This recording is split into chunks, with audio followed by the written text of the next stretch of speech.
పరీక్షించుకోవాలా అనేటటువంటి మాట ప్రతి సంఘంలో కూడా ఈ ఆదివార సమయం ముందు వినపడుతుంది. ప్రతి మనుషుడు తను తాను పరీక్షించుకోవాలి అని. పరీక్ష అన్నప్పుడు నేను నన్ను మర్చిపోయి అంటే మర్చిపోను, నా సంగతులు అటుంచి పక్కోళ్ళ సంగతి పరీక్షించుకోవడం కాదు. చూడండి అక్కడ ఏమని ఉన్నది, 11:28, 1 కొరింథీ 11:28.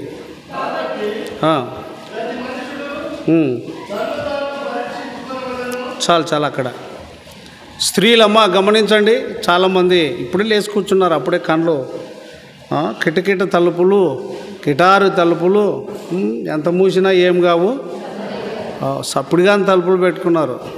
కాబట్టి ప్రతి మనుష్యుడు తన్ను తాను పరీక్షించుకోవాలి. నా సంగతులు విడిచి ఇంకొకరి సంగతులు పరీక్షించుకోమని కాదు అక్కడ. ఇంకొకరు చదవండి అదే మాట.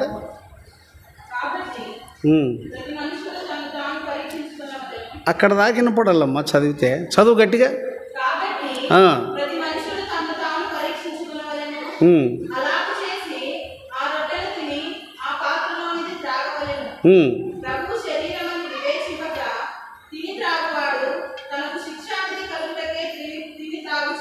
చాలు. స్వపరీక్ష అనేటప్పటికి ఎవరిని కూర్చొని నువ్వు ఆలోచించడం కాదు, నీ సంగతి నీవే.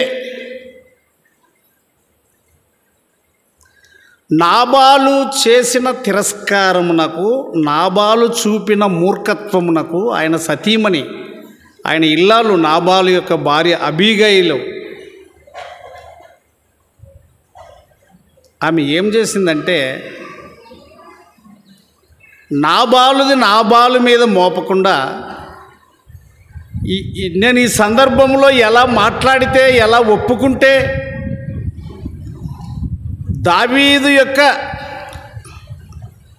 ఖడ్గము నుండి నేను తప్పింపబడతాను, ఆయన కోపము పోయి ఎలా సమాధానం కలుగుతుంది, మృదువైన మాట, అమ్మా ఇక్కడ చూడాలా, మృదువైన మాట కోపమును చల్లార్చును. చూడండి ఒకసారి ఆమె ఏమన్నది. 1 సమూయేలు గ్రంథము, 1 సమూయేలు గ్రంథము తీసిన వారు చదవండి. అధ్యాయం వచనం చెప్పమ్మా. 20 చదవండి.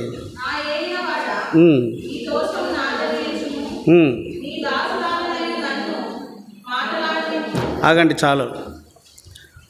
మృదువైన మాటలే కానీ సాత్వికమైన నాలుక ఎముకలను నలగొట్టును అన్నట్లుగా ఆమె ఎంత మృదువుగా మాట్లాడిందంటే దావీదు యొక్క హృదయం కరిగిపోయి ఆయన కోపము చల్లారి ఆయన తీక్షణమైనటువంటి యొక్క వేంద్రమైనటువంటి ఆ కోపమును సర్దుకోవడానికి ఈ దోషము నాదని ఎంచుము, తన కుటుంబ క్షేమం కొరకు, ఆపద నుండి తప్పింపబడుటకు, శ్రమ నుండి విడుదల పొందుటకు,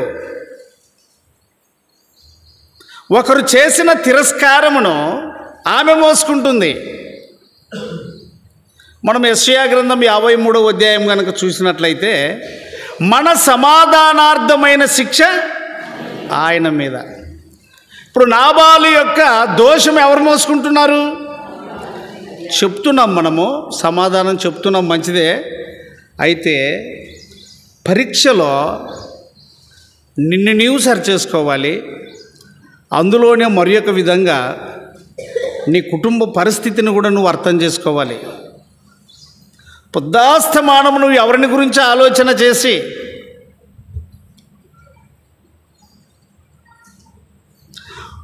ఒక విషయంలో సమాధానపడి మరొక విషయంలో సమాధాన పడకపోతే అది ప్రభు బిడ్డల లక్షణం. నాకెళ్ళి దానిలన్నా మీరు చెప్పేటప్పుడు ఆడ చదవద్దండి, చూడొద్దండి. ఇప్పుడు 10 ఆజ్ఞలు, ఈ మాటను పౌలయ్య గారు వాక్యం మాట్లాడుతూ అలా తీసుకొచ్చాడు. 10 ఆజ్ఞలు, 10 ఆజ్ఞలు. బాగా గమనించండి. ఈ 10 ఆజ్ఞల్లో 9 నెరవేర్చినావు. ఏమో ఈగలు వచ్చినాయా? తీసే బెల్లం. 10 ఆజ్ఞలలో 9 నెరవేర్చినావు. అన్నోళ్ళు పెద్ద మనుషులు బాగా గమనించండి. 9 నెరవేర్చినావు. ఒక దాంట్లో నువ్వు ఫెయిల్ అయినావు. సంపూర్ణమా? నువ్వు ఒకరితో సమాధానపడి మరి ఒకరితో సమాధాన పడమంటే కీడు కోరుకున్నట్లే కదా. నువ్వు ఎలా పరిపూర్ణమవుతుంది? నేను ఎక్కువగా ఆలోచన చేసేది ఏమిటంటే, నీ పాపమును నువ్వు గనక యథార్థంగా ఒప్పుకోకపోయినట్లయితే నీ కుటుంబాన్ని నాశనానికి అప్పగించినోడవు నువ్వు. అప్ప గంటుపోతుంది దానికి. ఒక తాను రాజు పడేది, ఒక తాను ఇంకో తాను ఎవడరా నీకు నేర్పింది ఈ తుచ్చమైన బుద్ధి? ఎవడు నీకు నేర్పింది? అపవాదా? నువ్వు అపవాది కొడుకా? నీ దేవుడైన ప్రభువుని ఎట్లా పూర్ణమంటే అర్థమేమి? పూర్ణ హృదయముతోనూ పూర్ణ ఆత్మతోనూ. ఆయన పరిపూర్ణుడు, అసంపూర్ణుడు కాదు. తమాషాలు చేయొద్దండి మందిరంలో. నువ్వు తమాషా చేస్తే చేయొచ్చు, నేను చేయొచ్చు, కానీ ఆయన తమాషను ఒప్పుకునేవాడు కాదు. 10లో 8 చేసి 2 ఫెయిల్ అయినా నువ్వు ముందుకు పోవడానికి వీల్లేదు. ఇప్పుడు 10th క్లాస్ అంటే 10వ తరగతి పిల్లలు ఉన్నారు. ఓ సబ్జెక్ట్ పోయినావు అనుకో, నువ్వు ముందుకు ఇంటర్లోకి జాయిన్ అయ్యే అవకాశం ఉందా? చిన్నగా చెప్పండి, బోధినొచ్చలేదు. మీరు ప్రార్థన ముగించే ముందు రావాలి. చాలామంది స్త్రీలు ప్రార్థన ముగించే ముందు వస్తారు. ఏమో బర్రెగొడ్లు ఆచరగుండయా, పాల్గొండేటివి ఏమన్నా ఎత్తిపెట్టుకొని పోయి అమ్మకొస్తారా?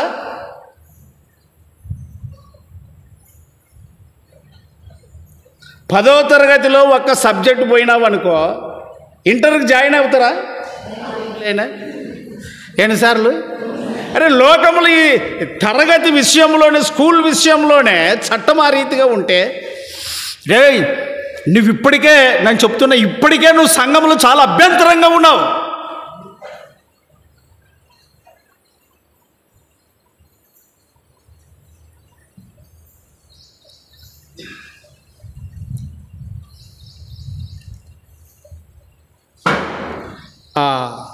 సుంకరి ఏమన్నాడంటే,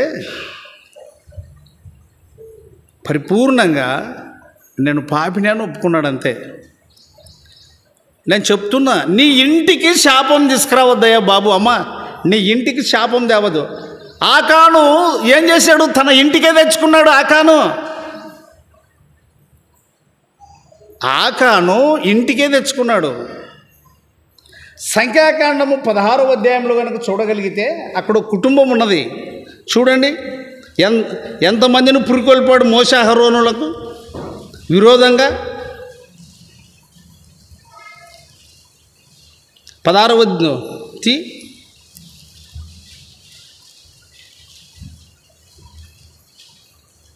మొదటి నుంచి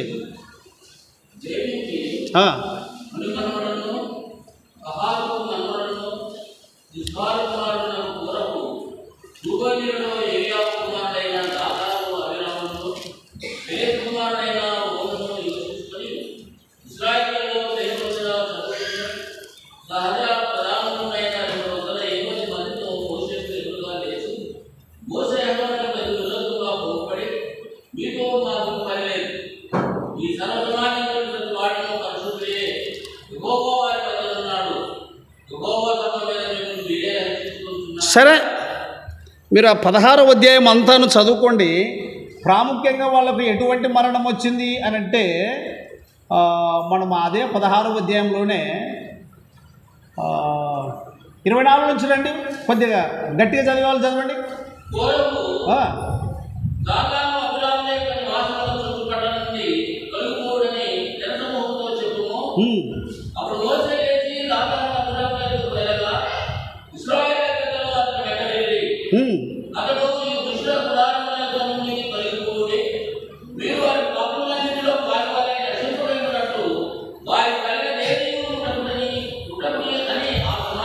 సరే మీరు చదువుకోండి ఇంటికి వెళ్ళి. ప్రభు పక్షమున నేను మిమ్మల్ని ప్రేమించి ఏం చెప్తున్నానంటే,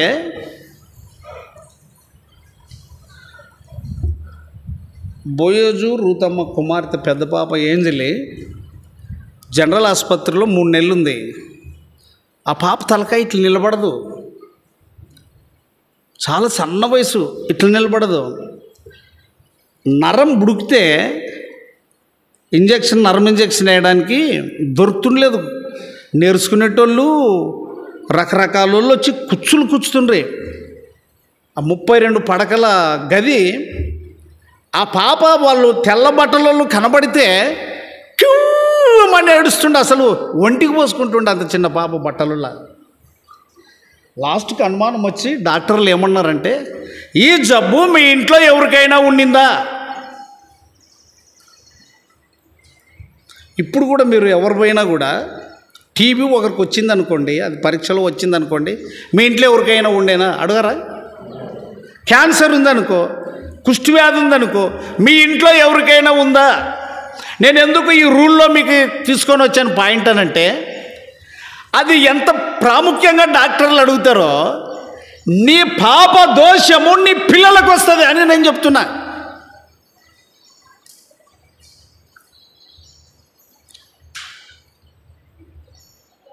నీ పాప దోషం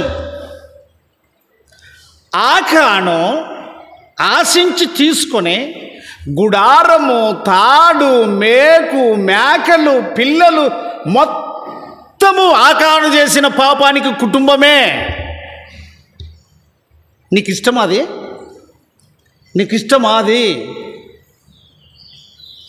1 కొరింథీ 10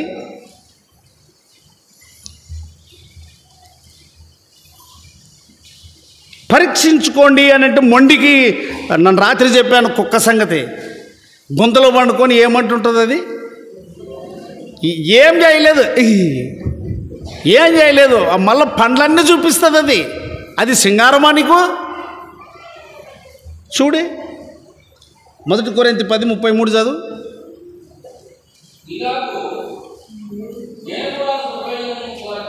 ముప్పై 32 చదువు. బాగా గమనించండి, ఇక్కడ యూదులకైనను గ్రీసు దేశస్థులకైనను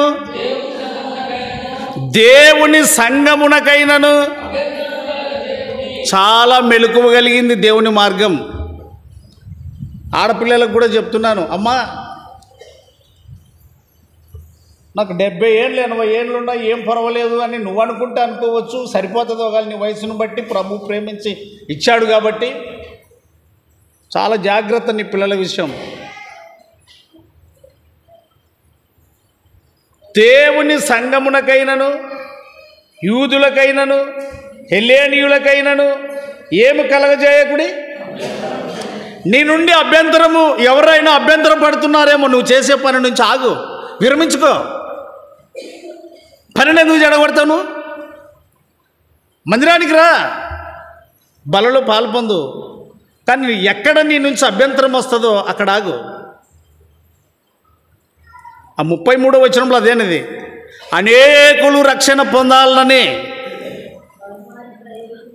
ఏమన్నాడు? 33వ వచనంలో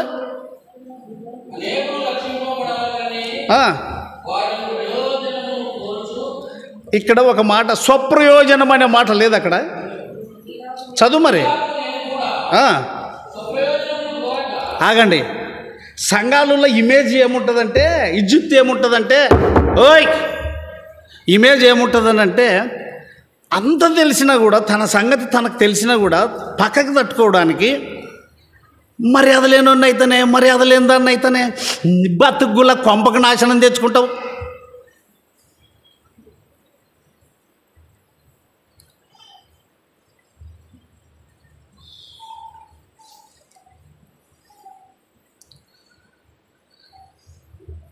విజయరావణని మీరు బాగా తెలుసు. విజయరావణ, పెదనాటూరు విజయరావణ తెలుసు కదా, రైట్. అమ్మోళ్ళకు కూడా తెలుసు, మా నాయన కూడా తెలుసు.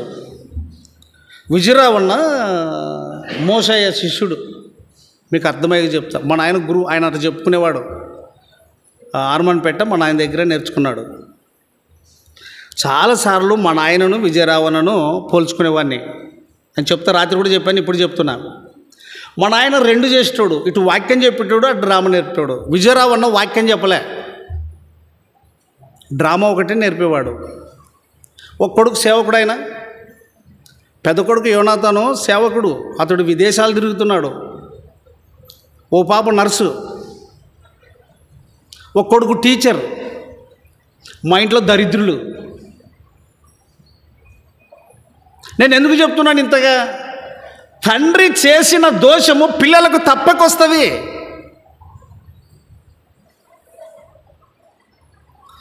వాక్యము చదవక మునుపు ఇవే పెట్ట మీద 2 లీటర్ల కిరోసిన్ పోసాను నేను. అంటే ఈయనకి ఇది వద్దు, మా నాయన అన్నాడు ఇది నా కాటికే అంతం కావాలని. అంటే మరి నీ కాటికి అంతమైతే అది ఇంట్లోనే ఎందుకు అని చెప్పి 2 లీటర్ల కిరోసిన్ పోసాను అంటబెట్టనిక. ఏ వాక్యమును బట్టి రాత్రి చదివించాను? ద్వితీయోపదేశకాండం 22:5 చదవండి తీసి.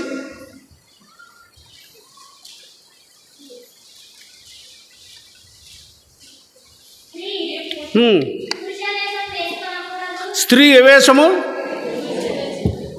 మీరంతా వేసిండేది పురుషుని వేషాలే. లంగాలు ఇడిచిపెట్టినారు, గౌన్లు ఇడిచిపెట్టినారు, అన్ని ఇడిచిపెట్టినారు. ఇక ఏమంటే లేటెస్ట్ మోడల్ టెక్నికల్ పద్ధతిని వాడుతున్నారు. లోకానికి సరిపోతుంది కానీ దేవుని పిల్లలకు సరిపోదు. చదివేది మీరే, వేసుకునేది మీరే. నేను మా నాయనతో ఎక్కువగా పోటీ పడితే విజయ శిష్యుల నాటకానికి తలమారులో రజనీబాయిని పిలిచాడు ఆడేశానికి, టికెట్ డ్రామా. మరి ఇదన్నా సరిపోదా అని నన్ను యాది రజనీబాయి ఆడాయమ్మని పిలిస్తే ఇదన్నా సరిపోదా నీకేనే?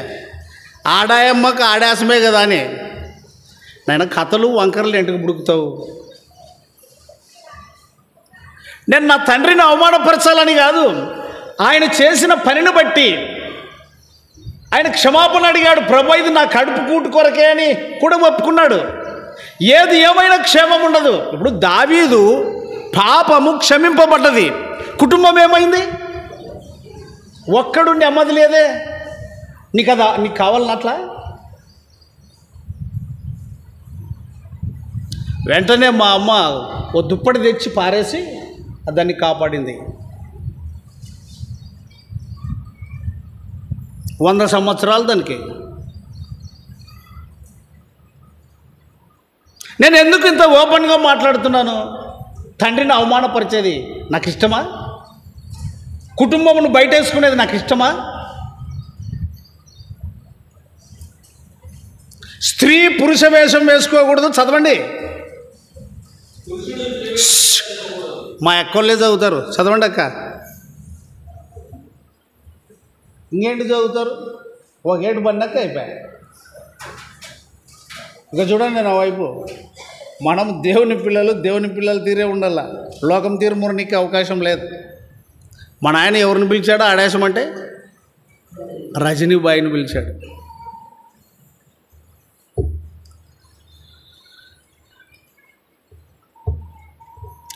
ఎప్పుడు నేను ఆ పెట్టెను డ్రామాలు నేర్పల్లా అనే ఉద్దేశం మానుకున్నానంటే అది ఆ వాక్యం చదివినాకనే.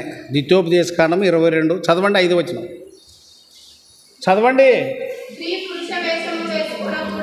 మేము వేసుకున్నాము అట్లా చదవల్ల. ఏం అర్థం కాదా? అక్షరానుసారంగా చదవకూడదు. ఒక్కసారేనండి నేను బైబిల్ చదివింది, ఒక్కసారే. నేను క్రాఫ్ట్ దిగితే నేనే బట్టలు కుట్టుకునేటోడిని. నేను డ్రెస్ కుట్టుకుంటే నాకు నచ్చే వరకు కుట్టుకునేవాడిని. అది సరిపోలేదంటే ఒక దినమంతా ఈ కుట్లిప్పి మళ్ళీ కుట్టుకునేవాడిని. బైబిల్ చదవలేప్పుడు నేను తల దువ్వినానంటే అది ఎవరు దూరట్లా. ఒక్కసారి చదివాను, ఓన్లీ 1 ఛాన్స్. కొంప కాలిపోయాకి ఎన్నెగ్గులు వేయాలండి. మీకు లేవులే. మీకు నేను ఇంగ్లీష్లో చెప్పాను కాబట్టి మీకు అర్థం కాదు, పొరపాటు నాదే. ఒక కొంప కాల్చడానికి ఎన్నెగ్గులు పారేయాల. మరి ఎన్నిసార్లు చదవాల నువ్వు? ఎన్నిసార్లు చదవాల మీరు? సరేలే చదవండి. ఏం చెప్తున్నా? ఆ మాట ఎవరు చెప్పింది? మాట్లాడండి. నేను మీకు తాత లెక్క తండ్రి లెక్క, మీరు పిల్లలు. అది ఆ మాట ఎవరు రాశారు? ఆ మాట ఎవరు రాశారు? మరి పెద్ద పిల్లలు పాపాయి పాటలు పాడతావు, ఆ మాట ఎవరు రాశారు చెప్పే? దేవుడు ఇది ఎవరి గ్రంథం? ఇక్కడన్నా చూసి చెప్పండి, ఇది ఎవరి గ్రంథం? మరి రాసింది ఎవరు? మరి ఎవరి మాట ఏం మీరుతున్నారు మీరు?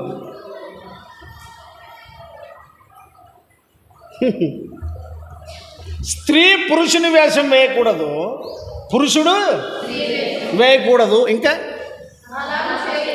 ఇట్లా 2 రకాలు చేసేవాళ్ళు ఎవరికి హేయులు? విజయరావన్న హైదరాబాద్లో కొడుకుంటే హైదరాబాద్ పోతాడు, కర్నూలులో కొడుకుంటే కర్నూలు పోతాడు. ఆయన పిల్లలంతా దేవుని పనిలో ఉన్నారు, ప్రార్థనా జీవితంలో ఉన్నారు. అన్న ఒక పని చేసింది. ఏం చేశాడు? డ్రామా ఒకటే నేర్పినాడు, 2 చేయలే. మా నాయన 2 చేశాడు. మా కుటుంబం చెదిరిపోయింది ఈ పొద్దుటికి. దానికి కారణం తల్లిదండ్రే. మరి నీకు కావాలన్నా అట్లాంటి దెబ్బలు? నీకు కావాలన్నా? నా ఏడుపు రోజు అదే, ప్రభు నేను అందరికీ చెప్పి నా కుటుంబం నీ పనిలో లేకపోతే ప్రయోజనం ఏంటి? సచ్చి బతుకుతున్నాను కుటుంబం కొరకు. మీకు తెలియదా సంగతి? రక్షణ అంటే అర్థమైంది నరకం తప్పించుకొనుట. నువ్వు తప్పించుకుని మరి నీ పిల్లలు ప్రభుని నమ్మలేదు, నీ కోడళ్ళు ప్రభుని నమ్మలేదు, వాళ్ళంతా ఆటలాడుతున్నారు, ఇగిలిచ్చుకుంటున్నావు, ఒకటే వచ్చిపోతావు. మరి వాళ్ళ గతి ఏం గాను? ఏమర్థమైంది నీకు రక్షణ కార్యం అంటే? ఏమర్థమైంది నీకు రక్షణ కార్యం అంటే?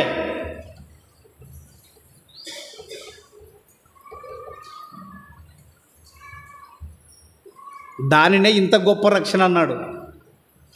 నేను చెప్పగలుగుతున్నా, మీకు 2 చేతులు జోడించి చెప్తున్నా. రక్షణ ఆశమాశ కాదు. ఎవడో ప్రార్థనకు రాకుండా విర్రవీగితే, ఎవడో తప్పు చేస్తే నువ్వు అని వెనకపోయి నువ్వు దురభిప్రాయం కలిగి, ద్విమనస్సు కలిగి 2 అభిప్రాయాలతో నువ్వు ఉంటావా? న్యాయముగా నడుచుకొనుట. రాత్రి హోషేయ గ్రంథంలో 4వ అధ్యాయం 1 నుంచి పౌలయ్య గారు చెప్పారు. ఇప్పుడు కూడా మాట్లాడుతూ అన్నాడు, నిన్ను వలె నీ పొరుగు వాడిని ప్రేమించు అని. నేను పౌలయ్యకి ఈ స్థలంలో ఎందుకొరకు ఎక్కువ సమయం ఇస్తున్నాను అని అంటే, ఖచ్చితంగా సంఘానికి సపోర్ట్ చేసి తన వాళ్ళు ఇంకొకరు అనకుండా ఖచ్చితంగా మాట్లాడతాడని. అగ్ని ఎవరిని ముద్దు పెట్టుకుంటుందమ్మా? అరేనే మీకు రాదులేదు, దాన్ని ఏమనాలో నాకు తెలియదు. మీ భాషలో ఏమనాలా అగ్నిని? మీ భాషలో, జూలకల్ల భాషలో ఏమనాలా? అగ్ని ఏమనాలా మీ భాషలో? ఇంత దూరం పెట్టిస్తే అగ్ని ఏమనాలా? ముందు పెట్టుకోదా?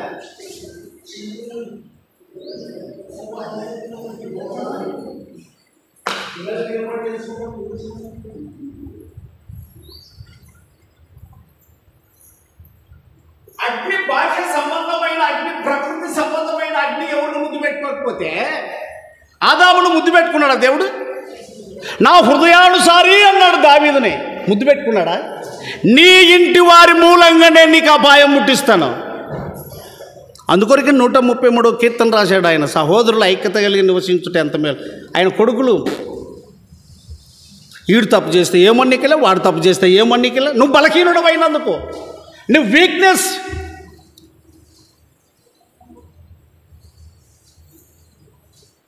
చాలా జాగ్రత్త.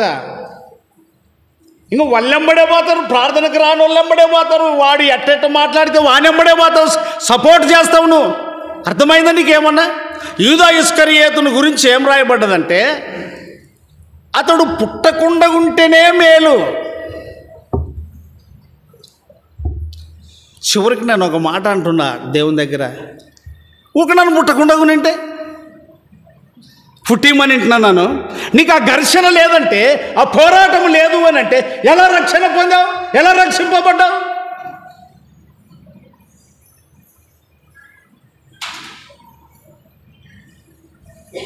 కాబట్టి ప్రతి మనుషుడు ఎవరెవరు వెంబడే కాదు. నేను చెప్తా, బోధ చేసిన, పాడిన, బైబిల్ పట్టుకున్న, బలలో పాలు పొందిన, ఇవన్నీ పక్కకు పెట్టు. ఇవన్నీ పచ్చికెట్లు ఉన్నట్ల. యాకట్టెలు మండేది నడుచుకో, ఇవన్నీ పనికి వస్తాయి. ఇప్పుడు పక్కకు పెట్టి అనేది కదా ఏమేమి, అవన్నీ పనికి రావాలంటే నువ్వు నడుచుకో. 51వ కీర్తనలో అదే చదువుకున్నాం. విరిగిన మనసే. 51వ కీర్తన 16 నుంచి రండి. తీయమతి తీసి చదువు. అవు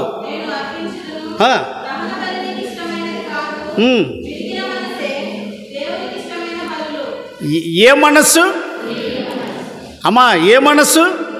విరిగిన మనస్సు అంటే అర్థం ఏంటి? నలిగేది, 24 గంటలు నలిగేదే.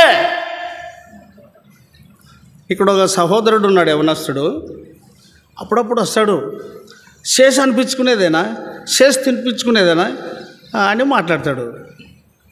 ఏ దేవుని కంటే ఎక్కువైనోడా ఆయన? ఈ పొద్దుటి వరకు కూడా ఆయన అంటే అయిపోయా, అంత మాసిపోతుంది, ఏముండదు. ఆయన దీర్ఘశాంతుడు, కృపా సమృద్ధి గలవాడు. ఆయన స్తుతులు పొందదగిన దేవుడు. ఒక పాపిని రక్షించి ఆ పాపి ద్వారా పరిశుద్ధుడు ఈయన నిజమైన దేవుడు అని ఆ వ్యక్తి ద్వారా విసర్జించిన లోకానికి ఉన్నాడు దేవుడు అని చెప్పించుకోవడానికే ఒక పాపితో మాట్లాడేది ఆయన. దేవదూతలకు అప్పచెప్పల ఈ పరిచర్య. వాళ్ళు ఏం చెప్తే చేయాలి అంతవరకే. మానవునికి అప్పగించాడు ఈ బాధ్యతను.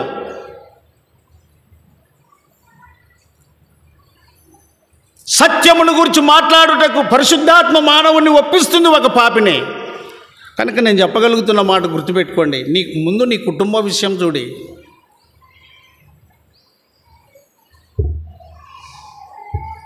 ముందు నీ కుటుంబ విషయం చూడి.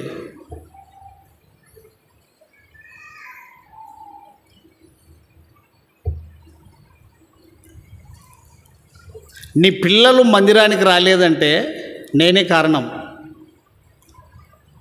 దావీదు క్లియర్గా ఒప్పుకున్నాడండి. 2వ సమూయేలు తీయండి. 2వ సమూయేలు తీ.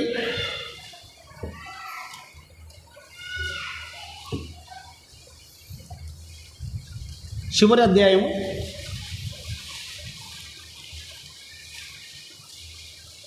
24వ అధ్యాయము 17వ వచనం.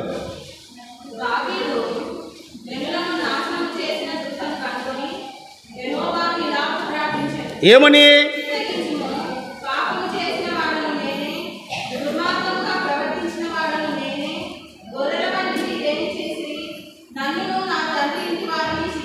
అది పాయింట్, అసలు మూలం అది. నన్ను రాత్రి నేను ప్రార్థన చేసుకుంటూ మంచం మీద కూర్చొనే ఈ మాటను జ్ఞాపకం చేసుకుంటూ దావీదు ఏమని ఒప్పుకున్నాడంటే, నన్ను నా తండ్రి. రైట్. నేను ఒక మాట అడుగుతా మీ అందరినీ. మనకందరికి కుటుంబాలు ఉన్నాయి. నా పిల్లలకు బాధ్యుడు నేనా? నా పిల్లలకు బాధ్యుడు నేనా మా అప్పనా? గట్టిగా మాట్లాడు. మీరు ముఖం కడుక్కొని దేవతరుడి అట్లా చెప్పినట్టుంది మీరు చెప్తే. ఇప్పుడు నా పిల్ల, నేను ఎవరికి బాధ్యుడను? మా నాయన నా మీద బాధ్యత, అంతే కదా. నేను ఆయన కొడుకా కాదా? నా పిల్లలు, ఆ పిల్లలకి మా నాయన కాదు. ఇక్కడ క్లియర్గా అదే ఒప్పుకునేది ఆ భక్తుడు. ఏమని అంటున్నాడు చూడు ఆ మాట. నేనే నేనే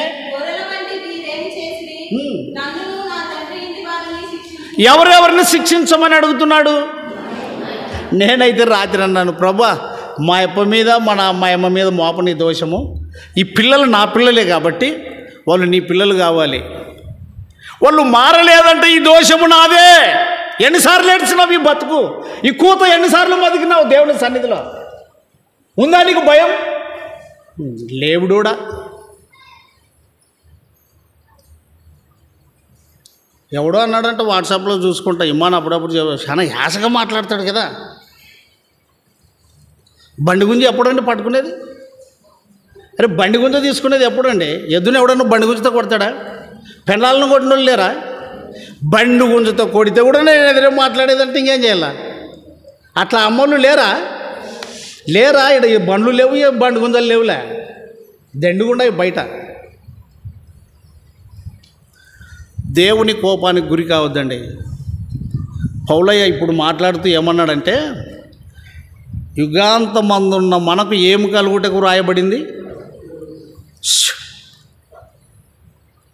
యుగాంతమందున్న మనకు ఏమి రాయటకు? చూడు 10:13 1 కొరింథీ 10:11 నుంచి రండి దయచేసి ముగించుకుందాం.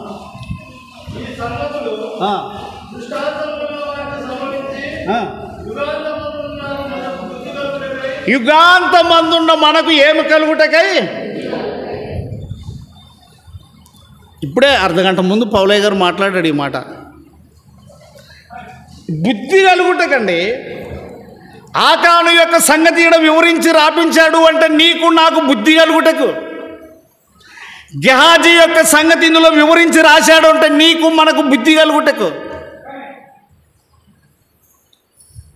నోవహు యొక్క సంగతి వ్రాయించాడు అంటే ఆయన్ని చూసి మన కుటుంబము మాదిరిగా ఉండుటకు. ఏబు సంగతి వ్రాయించాడు అని అంటే చదువుకొని పొద్దువానికే కాదమ్మా, చాలామందికి ఫ్యాషన్ అయిపోయేదే.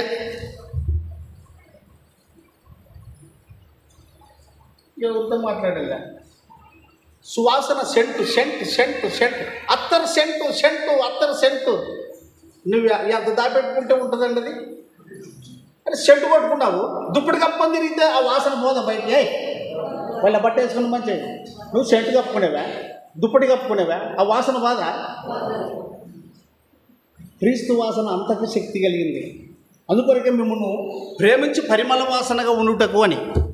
మోములో వికసించింది ఆ పుష్పము రూతమ్మ, బెత్లెహేములో సువాసన కొట్టింది. బోయాజు హృదయమును ఆకర్షించింది. ప్రియ తల్లి చెల్లి, నీవు యోగ్యమైన ప్రవర్తన ద్వారా పిల్లలకు చెప్తున్నా, మీరు ఎంతో ధన్యులు నా బిడ్డల కంటే కూడా. వాళ్ళు స్కూల్ నుంచి వచ్చారు, పెళ్ళిళ్ళు చేసాం, మీరు ఎంత చక్కగా ఇంటున్నారు, చక్కగా కూర్చుంటున్నారు, మీరు ఎంతో ధన్యులు. రూతమ్మ లాంటి సుగుణం ఉండాలి.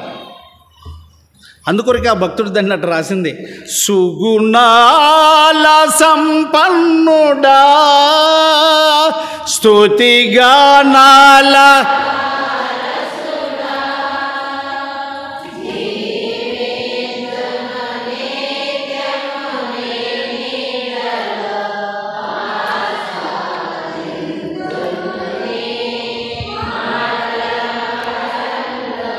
చాలా సంతోషం.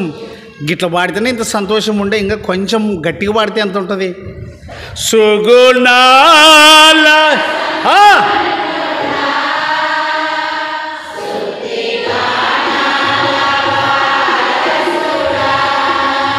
ఆమేన్ పాడు.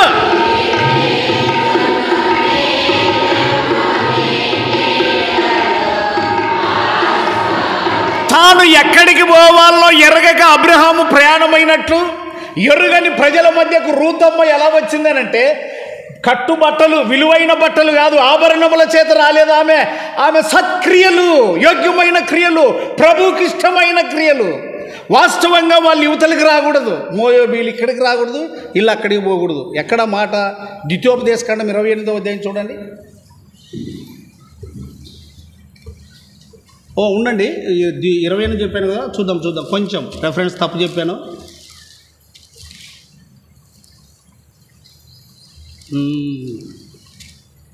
సుగుణాల సంపన్నుడా స్తుతి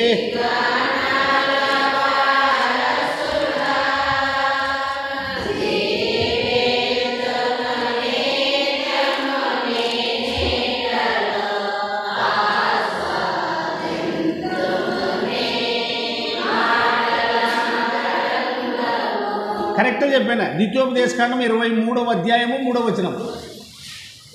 అందరు తీసుకోండి దయచేసి. ద్వితీయోపదేశ కాండము 23వ అధ్యాయం 3వ వచనం. అందరూ చదవండి, అందరూ చదవండి.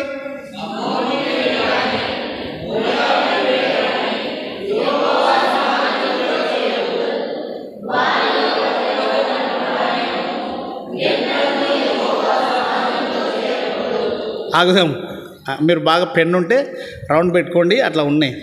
ఇప్పుడు పౌలయ్య ఈ మోయాబీయుల సంగతి చెప్పాడు. రూతమ్మ ఎవరు అని చెప్పేసి యాటికి రాకూడదు ఆమె, కానీ నా యొద్దకు వచ్చువాన్ని నేను ఎంత మాత్రము. అక్కడ శాంతి లేదు, సమాధానం లేదు. వచ్చేసింది అమ్మ, మన అక్క రూతక్క, దిక్కులేంది. పరిగె ఏరుకునే అనుభవం అంటే మీకు తెలియదు, కానీ మాకు పొలం లేదు. మేము గంపల్లక్క పిల్లలము. మా నాయనకి తెచ్చిపెట్టేది చాలా కష్టము. మేము పెసలు తిన్న ఇడిచిపెట్టి, గారెలు తిన్న ఇడిచిపెట్టి పెసలు తిన్నకు వచ్చినాక మా అమ్మలకు తెలియకుండా నేను పరిగె ఏరుకునికి పోయినా. నన్ను గుర్తుపట్టడం ఏమన్నారంటే, యానా కొడుక నా కొడుకు అట్లే ఏడ్చుకుంటూ నిలబడ్డానండి. నాకు అది తెలదు, ఇది తెలదు. దిక్కులు అనుకొరకే పరదేశాలను బాధించద్దండి, మీరు ఐగుప్తు దేశంలో పరదేశంలో ఉంటుందని ఇశ్రాయేలీయులు చక్కగా రాశారు దేవుడు.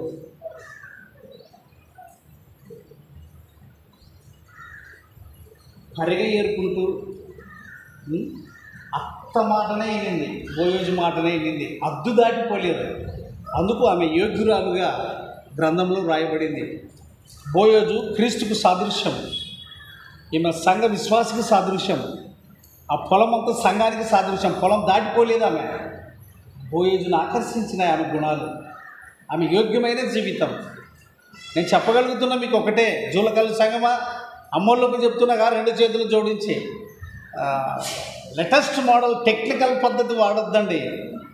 దరిద్రుడైన లాజరు టెక్నికల్ పద్ధతులు వాడలేదు, లేటెస్ట్ మోడల్ వాడలేదు. ధనవంతుడు ఉదారంగా వస్తున్నారు కదా, అతడు టెక్నికల్ పద్ధతి వాడాడు, లేటెస్ట్ మోడల్ వాడాడు.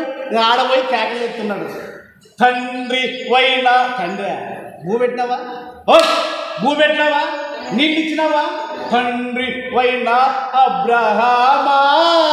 ఎవరిని పంపు, బాటిల్ నీళ్ళు కాదు, గ్లాస్ నీళ్ళు కాదు. ఎంత తీక్షణమైన కోపం ఉంటుందో, దేవుని యొక్క పరీక్ష, లేక దేవుని యొక్క తీర్పు, లేక దేవుని యొక్క judgement, god of the judgement, powerful. చాలా జాగ్రత్త.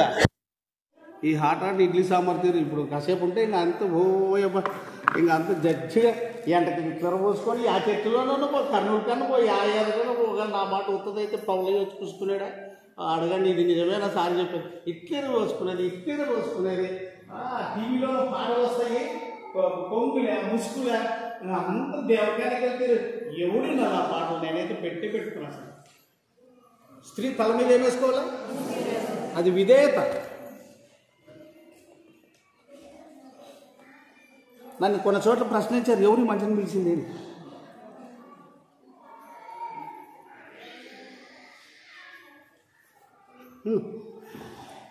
బుద్ధి లేని, అక్కడనే 18వ వచనం చూడు, నిన్ను పుట్టించిన ఆశ్రయదుర్గమును 54:5 కూడా పౌలయ్య రాత్రి జ్ఞాపకం చేశాడు. నిన్ను సృష్టించిన సృష్టికర్త నీకేమై ఉన్నాడు. ఆయనకు ఇంకో పేరు, సైన్యములకు అధిపతి యెహోవా అని ఆయనకు పేరు. చూడ మాట 54:5 యెషయా గ్రంథము. గట్టిగా చదవమా.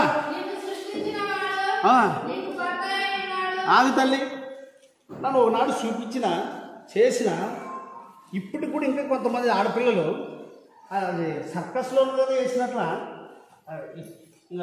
ఈ పిక్కలు కండలు ఇవన్నీ కనపడు, సిగ్గులా పట్టించే మీకు తెలుసు చేపించుకునే. అరే సిగ్గు అని ఉండగా. నేను మునగాల సోమవారం రాత్రి నేరుగా మునగాలకు పోయినాను. పొద్దున్నే పెద్ద మనవరాలు లేచింది, అబ్బో బట్టలు వేసుకునింది. ఇక రాన్న లూజ్ బట్టలు లేవన్నా, పోయి వేసుకోమా. పిల్లలకి ఎవరు నేర్పారు? లేటెస్ట్ మోడల్ టెక్నికల్ పద్ధతి అంట. చచ్చిపోయేటప్పుడే టెక్నికల్ పద్ధతి. ఎవడు తిట్టేవాళ్ళు లేక చెప్పేవాళ్ళు లేకుండా అన్ని సంఘాలలో ఆటలాడేది. ఇప్పుడు బోధకులకు ఇంకో భయం, గట్టిగా మాట్లాడితే ఆ చర్చికి పోతారేమో, పోతే భయం ఉంటే ఉండే నాకేం. సత్తా ఎప్పుడైనా గాలికి పోతుందని నిలబడుతుందా? సత్తా మరి పోతుంది.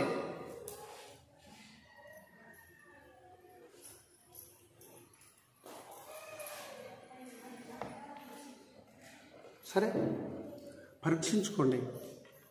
పిల్లలకి ఏం నేర్పుతున్నాం, మనం ఏం నేర్చుకుంటున్నాం? ఒక సాక్ష్యం బలుంది, 2 చేనులు ఒకటానే, దండ ఒకటే అడ్డము. ఇతని సంఘ పెద్ద, ఇతని సంఘ పెద్ద. ఆ సంఘ పెద్ద యువతలోనే చాలా కీడు చేస్తాడు, అందరికీ తెలిసిపోయింది. చచ్చిపోయే దినం వచ్చింది, సస్తాడనేది తెలిసిపోయింది. కానీ కొడుకులకు చెప్తాడు, వరే వాడిని చేను పక్కన ఉన్నాడు కదా వాడు, కొంత నేను సమాధానం పడతాను, మీరు మాత్రం సమాధానం పడద్దండి. ఇదేనా నేర్పిస్తాండి? ఎట్లంట? క్షమాపణ అడగాలని ఉంది కదా వాక్యంలో, నన్ను ఫాతను, నాకు క్షమాపణ అడుగుతాను, కానీ మీరు సమాధానం పడద్దండి, మీరు రంకులు పెట్టుకోండి. ఎవడానికి నేర్పింది ఈ బోధ? సూర్యుడు అస్తమించి లోపల మీ కోపము నిలిచి ఉంటే పాపమే జరిగేది, అపవాదే చోటు చేసుకునేది. కనుక దేవుని బిడ్డలారా, మీకు 2 చేతులు జోడించి చెప్తాను. పెద్దలో మాట అంటారు, వాళ్ళు ఈ కాలంలో కానీ కొన్నింటే నేను తప్పక తంగడ పూలదండని నేను వాళ్ళకి పూలదండ దానికి చేత కాదు. ఏమన్నారంటే పెద్దలు చెప్పిన మాట, వాళ్ళు వాస్తవంగా చెప్పారు, ఉన్నది ఉన్నట్టుగా చెప్పారు, అనుభవంతో చెప్పారు, నిఘంటువులాగా చెప్పారు. ఏమని చెప్పారు అని అంటే, మంచమున్న కాటికి, పిండున్న కాటికి బియ్యాన్ని చూసి ఎసురు పెట్టాలి. ఇవన్నీ పాఠాలు మనందరికీ తీసివేయకుండా అనుభవం కలిగినవి. కానీ పరలోకానికి క్షేమకరమైనవి కాకపోయినా, రక్షణకు సంబంధించినవి కాకపోయినా, నెమ్మదిగా బ్రతకడానికి ఇవి అనువైనటువంటి సూత్రాలు. కాబట్టి ప్రతి మనుషుడు తను తాను పరీక్షించుకోవాలి, ప్రతి మనుషుడు తను తాను తెలుసుకోవాలి. ఇతరులను బట్టి కాదు. నువ్వు చూసుకో, నీ కుటుంబాన్ని చూసుకో, అమ్మ నువ్వు చూసుకో, నీ భర్తను చూసుకో, నీ పిల్లలను చూసుకో, నీ బిడ్డలను చూసుకో. ముందు నోహు అలాగనే బ్రతకగలిగాడు, ఏబు అలాగనే బ్రతకగలిగాడు, కొర్నేలు అలాగనే బ్రతకగలిగాడు. ఇతరులకు మాదిరిగా ఉండమని చెప్పాడు మనల్ని.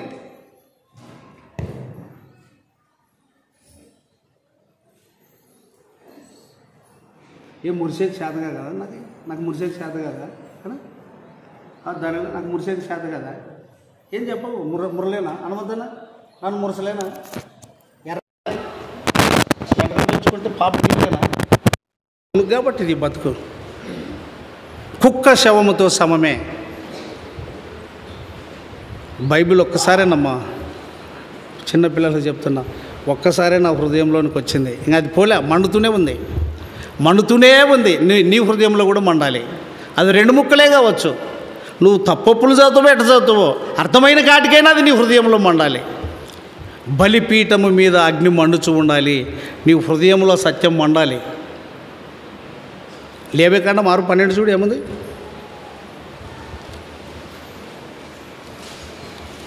లేవియకాండం 6:12 అదేనో కాదు మరి? కరెక్ట్. గట్టిగా అది మండుతూ ఉంటే వేడుంటుంది, నువ్వు బతుకుతావు. లోకం నిన్ను చల్లగా చేస్తుంది. దురభిప్రాయం ఉంటే బలిపీఠం మీద అగ్ని మండుచుండవలను, అది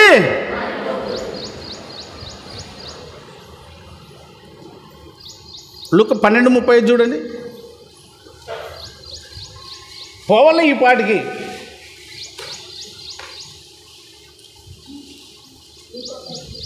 పన్నెండు లేదా? గట్టిగమ్మా. మీ నడుములు కట్టుకొని యుండుడి, మీ దీపములు ఏమి చేయుచుండనీయుడి, అప్పుడు పరీక్షించుకుంటావు. ఆ సుంకరి యొక్క హృదయం ఎప్పుడు మండుతూ ఉంది కాబట్టి మంట వెలుతురికి వాక్యము దీపము త్రోవకు వెలుగు అన్నట్లుగా హృదయం మండుతూ ఉంది కాబట్టి పరీక్షించుకునే అవకాశం. అందుకొరకే ఆకాశము తట్టైన ప్రియ దేవుని బిడ్డ, నేను ఒక మాట చెప్తున్నా, మరి కొర్నేలు ముందు తన స్థితిని చూసుకున్నాడు. నోవహు తన స్థితిని, తన కుటుంబ స్థితిని చూసుకున్నాడు. ఆకాను చూసుకోలే, కుటుంబాన్ని నాశనం చేసుకున్నాడు. ముఖ్యంగా నేను మా కుటుంబం సంగతే చెప్పాను. మా ఇంట్లో మేము 6 మంది అయితే ఎవనికి నెమ్మదిలేదు. మేము 6 మంది అండి అన్నదమ్ములు, ఎవనికి నెమ్మదిలేదు. ప్రేమించినట్టే ఉంది దేవుణ్ణి, ద్వేషించినట్లే ఉంది. నిర్గమకాండం 25 చూడి, నిర్గమకాండం 25 గట్టిగా.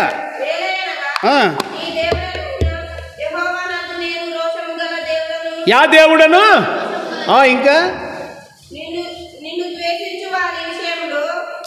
నిన్న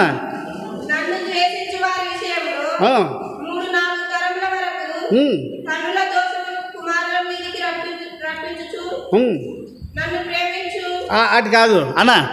ఇప్పుడు తండ్రుల దోషము పిల్లల మీదకి 3-4 తరాలంటే ముందర పుట్టేది తల్లిదండ్రా, పిల్లల ముందర పుట్టేది ముందర ఉండేది పిల్లల తల్లిదండ్రా.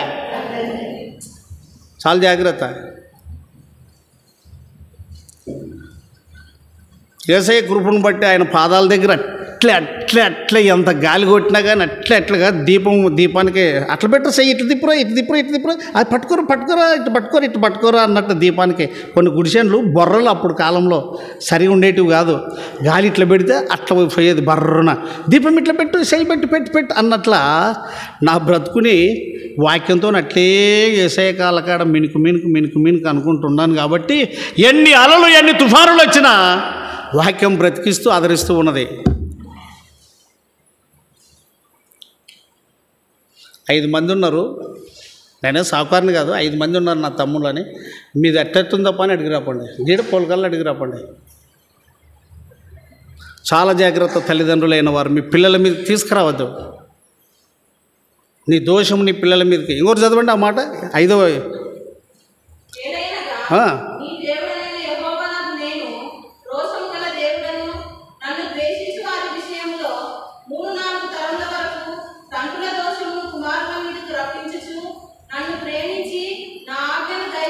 ఇంకా కొంతమంది ఇలాంటి మాటలను క్రాస్ చేసే వాళ్ళు ఏమంటారంటే, అరే సమయాల కుమారులు ఏమో మారిరాప.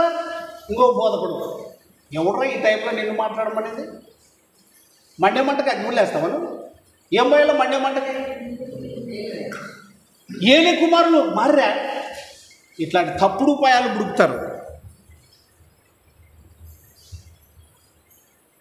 కనుక తండ్రులైన మనం, మీతో పాటు నేను, మీ కుటుంబంలో ఉన్న సంతానం కంటే నాకు ఇంకా ఎక్కువ ఉన్నారు. నలుగుతున్నాను, రోజు ఏడుస్తున్నాను. ఏడవని టైం అంటూ ఉండదు, నెమ్మది ఉండదు. పోయి మంచం మీద కూర్చోవాలా? ఎప్పుడమ్మా ఉసులు కొట్టేది? కారమైనప్పుడా? చెప్పు.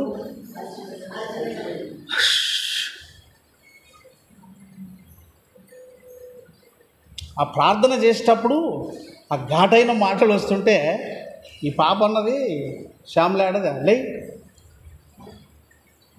ఏమంటివి సార్ నీకు నన్ను తలపేసుకున్నా వచ్చి నీదా బాబా ఏమన్నావు సార్? మీకు కోపం దండిగా ఉంది కదా. మన ఆయన ప్రార్థన చేస్తే గడుపులాడుతున్నాడేమో దేవుడు, తానన్నట్లు చేసేవాడు మన ఆయన ప్రార్థన. అలా ఉండాలి. ఒక నరుడు తెల్లవారు ఆయనతో పెనుగులాడెను. ఈ పాప అన్నమాట మీరు విన్నారు కదా, ఏమని విన్నారు?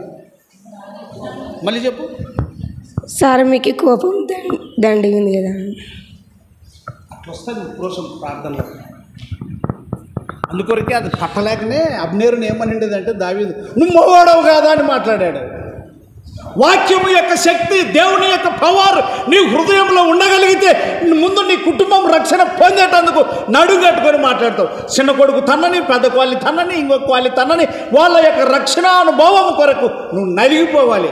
ఒకనే కోడళ్ళు కాదు, ఒకనే కొడుకులు కాదు, ఒకనే మనమంగులు కాదు, ఒకనే బర్త్డేలు కాదు, ఒకనే కేక్ చేసేది కాదు. ఎవడరా మీకు నేర్పింది అంత ఉద్దరేపారం? ఏ రక్షణ అంటే ఏమనుకున్నావు? దేవుడు మేము దీవించుగాక, తలకాయ దీవిస్తాడు. కన్న కొడుకుని 100 ఏళ్ళకు ఒకడు పుడితే, అమ్మాయి ఇక్కడ చూడి 100 ఏళ్ళకు ఒకడు పుడితే తల్లికి చెప్పకుండా అందరూ చెప్పకుండా 3 దినాలు నడిచిపోయి ఆడ ఒరే కొండ మీద కట్టేసి కత్తి తీసినాడు. అది రక్షణానుభవం. ఒక మాటలతో వచ్చేది కాదు. ఏమి విడిచిపెట్టినావు ప్రభు కొరకు నువ్వు? ఇక్కడ ఇది కావాలా, వాడు కావాలా, వాడు కావాలా, వాడు కావాలా, అంతే కావాలా. తెలుసుకున్నాడు పాయింట్ శారమ్మని. నా భార్యకు చెప్తే పానీయదు. హాగర్నిచ్చింది తానే రంగు పెట్టుకునేది. హాల్లో పోయినాడు. కన్న కొడుకు అడిగాడు, నాన్న పొటేలుంది, జివిటి ఉంది, కత్తి ఉంది, కట్టెలుంది, పొటేలు లేదే. 100 ఏళ్ళకు పుట్టినోడు ఆ మాటలు మాట్లాడితే మధ్యాహ్నం పోయిన పండల్లా ఇద్దరు.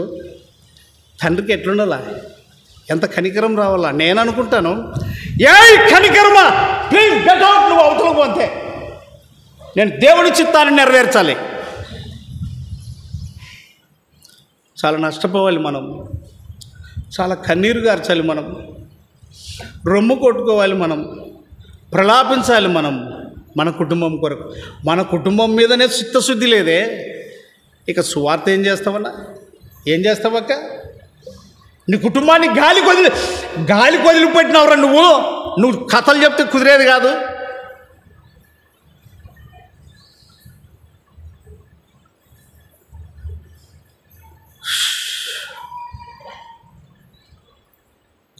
అమ్మ, రక్షణ ఉత్తది కాదు. నువ్వు కొచ్చిపోతే ప్రయోజనాల ముందు నీ కుటుంబం సంగతి ఆలోచన చేయి అన్న. నీ కుటుంబం సంగతి ఆలోచన చేయి. ఏడ్సు, దిన్నం ఏడ్సు, రోజు ఒక అర్ధగంట ఏడ్సు. అది పరీక్షలో నీ కుటుంబం కనపడాలి, నీ లోపాలు కనపడాలి, నీ కుటుంబం ఎక్కడుందో నీకు కనపడాలి. అది చూడండి 28, మళ్ళీ 11:28 అందరూ చదవండి. 1 కొరింథీ 11:28.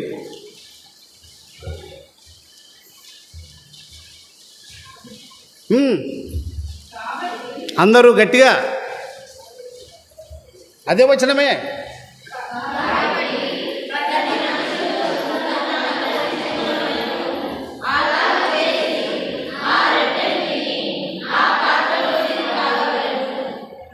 ఆడపిల్లలు మీకు వందనాలు చేసి చెప్తున్నా, మీరు ధన్యులు.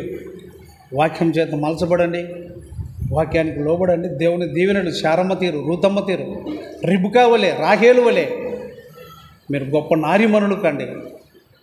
తల్లులు మీరు ధన్యులు. ఈ కాలానికి మాటలు వింటున్నారు. బిడ్డలను మంచిగా పెంచండి, మీరు మంచి జీవితం జీవించండి, చెడును విడిచిపెట్టండి. ఏది అంత తీసుకొని పోము, పరీక్షించుకోండి. నేను ఎక్కువ ఇతరుల విషయం మాట్లాడాను, నా విషయం చూసుకుంటాను. ఒక మనిషిని గురించి మాట్లాడేటప్పుడు ఇది నాకు లేదా, ఈ బుద్ధి నాకు లేదా, ఈ కసి నాకు లేదా, మరి ఎందుకు మాట్లాడుతూ నోరు ముచ్చుకో. నాకు నేనే చెప్పుకుంటా, నోరు ముచ్చుకో. ముందు ఎవరు ముచ్చుకోవాలండి? నేనే ముచ్చుకోవాలి. అటు పరీక్షించుకోండి. బలిపీఠం మీద అగ్ని ఏం కావాలి? మీ దీపంలో ఏమై ఉండాలి? ఆరిపోయిన దీపాలు. పెళ్లి కొడుకు వచ్చిండు, తలుపు వేయబడింది, మీరెవరో మాకు పరిచారకులు లేసిరండి, పరీక్షించుకోండి, లైన్లో ఉండండి.